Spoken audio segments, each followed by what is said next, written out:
Does fasting leave you tired, groggy, or struggling to get through the day? You're not alone. Most people think this is normal, but it's not. It's a sign that your body is missing something crucial. In this video, I'm going to show you the 3 biggest mistakes that cause fasting fatigue and exactly how to fix them so that you can get your energy back without giving up your fast. If fasting is making you feel drained, dizzy, or foggy, you're not broken. You're just missing a few key pieces. Because here's the truth. Fasting isn't supposed to make you feel worse. It's meant to give your body a break, clean house, and actually give you more energy, not less. But when you're new to fasting or not supporting your body the right way, that's when the fatigue kicks in. And it's usually not the fast itself causing a problem. It's what's missing. Let's start with the most common mistake people make.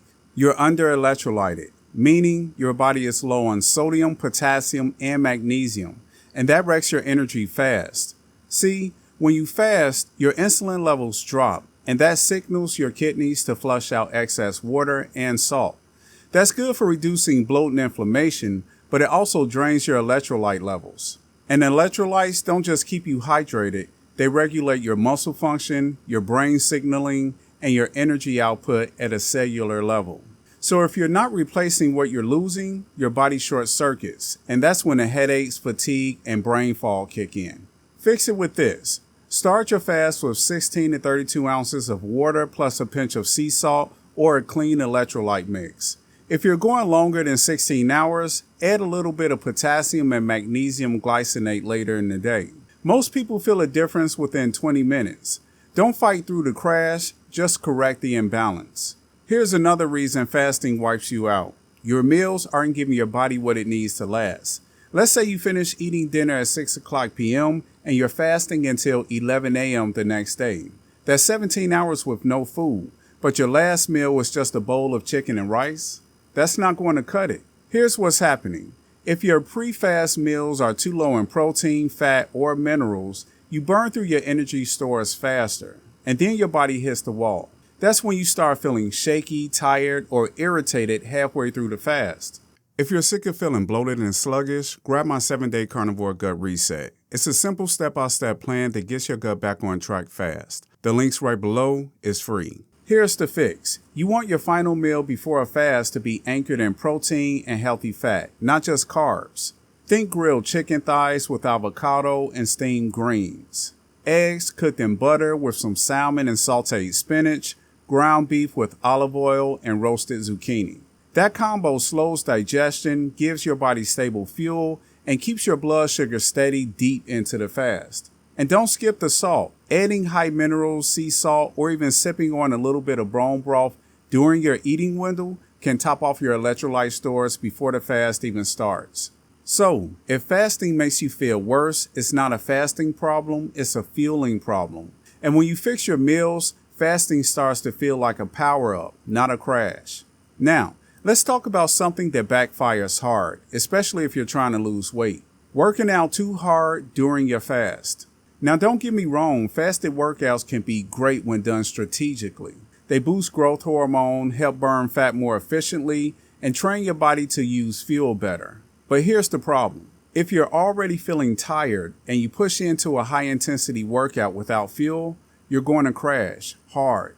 When you're fasted, your body doesn't have quick access to glycogen, which is your stored sugar. That's what your muscles rely on during intense exercises like HIIT, CrossFit, and heavy lifting. Without it, your body starts breaking down muscle tissue for energy, not fat.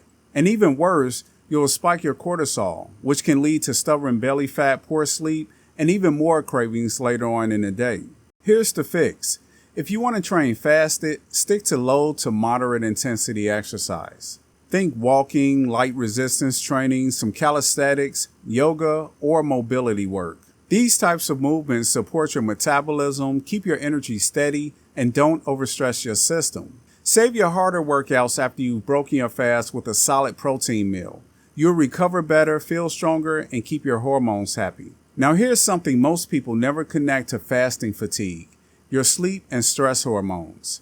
You could be doing everything right with your fasting window, eating clean, hydrating, getting your electrolytes in. But if your cortisol is out of control, fasting is going to feel like a battle. Here's why. Cortisol is your primary stress hormone, and it naturally rises in the morning to help you wake up and stay alert. But when your sleep is broken or you're constantly stressed, your cortisol stays elevated, and fasting just adds another stressor.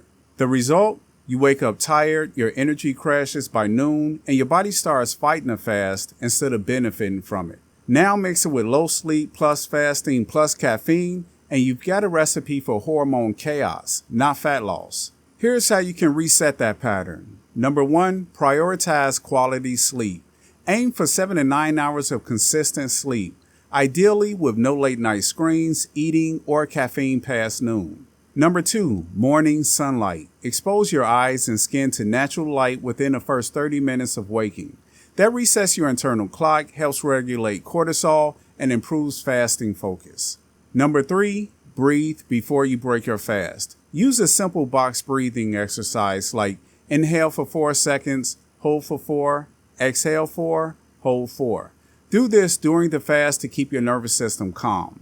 Fixing your sleep and stress isn't optional. It's what makes fasting sustainable and energizing instead of depleting. If fasting keeps leaving you tired, here's what you need to know. You don't have to jump straight into 18 or 20-hour fast.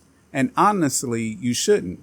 Your metabolism, hormones, and energy systems need time to adjust, especially if you're coming off a standard eating pattern with 3 to 6 meals a day.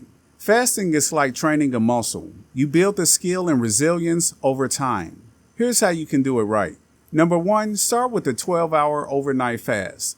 That means if you finish eating at 7 o'clock p.m., you don't eat again until 7 a.m. Simple, gentle, and a great starting point for your circadian rhythm and digestion. Number 2, increase your fasting window by 1 hour every few days. Move from 12 to 13, then 14, up to 16 or 17 hours if it fits your goals. This easing progression gives your body time to adapt without hitting a wall. Number 3, listen to your energy, not your ego. If your energy dips hard, don't just push through. Recheck your meals, electrolytes, and sleep. Adjust and try again. That's how you build sustainability. Number 4, focus on nutrient density when you do eat. You're eating less often, so each meal has to matter more. Prioritize protein, minerals, and healthy fats every time you eat. When you take a smart-phased approach, your energy improves, your cravings drop, and fasting becomes something your body actually wants to do. It's not about how long you can suffer, it's about how consistently you can support your body. Let's be real, most people give up on fasting not because it doesn't work, but because they've never experienced what it feels like when it's actually done right. So let me paint the picture for you. When your minerals are balanced, your meals are dialed in, and your sleep supports your hormones, fasting feels like freedom. Your energy is stable, your thoughts are clear, and you're not always chasing snacks or fighting cravings. Instead of waking up groggy and dragging through the day, you feel light, sharp, and locked in. You're burning fat for fuel, not just running on willpower. That's the zone where fasting becomes effortless. Not because your body is different, but because you gave it the right support to do what it was designed to do. So if fasting has been making you tired or miserable, now you know it's not the fast that's broken. It's the strategy behind it. Start simple, fix the missing pieces, and your energy will tell you when you're on track. So now you know the 3 biggest reasons fasting can drain your energy and how to fix them. Once you dial in your electrolytes, fill your body with the right meals, and train smarter, fasting becomes effortless and energizing. If you want to take this further, I put together a free 7-day guide called 7-Day Carnivore Gut Reset. Beat bloating, boost energy, cleanse naturally. It's packed with simple steps to improve digestion and support your fasting results. The link's right below this video. Grab it, use it, and see how much better you feel. And if you found this helpful, watch the next video on my channel. Take your results to the next level. Thanks for watching, and I'll see you in the next one.